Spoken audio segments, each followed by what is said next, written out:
Magandang gabi po sa inyong lahat. Ako po si Mariah Emeren Glardi Famor.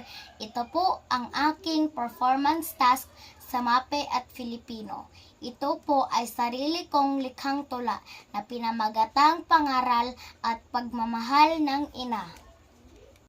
Pangaral at pagmamahal ng ina. Ang kamulatan ng bawat isa ay nagmula sa sinupupunan ng ina. 9 na buwan na dala-dala pero hindi niya ipinagkaila.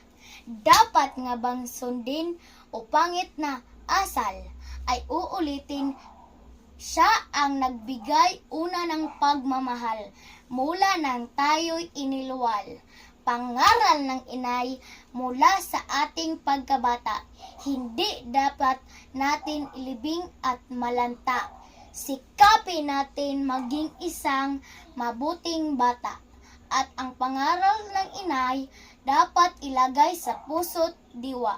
Pagmamahal ng isang inay ay walang pag-alinlangan.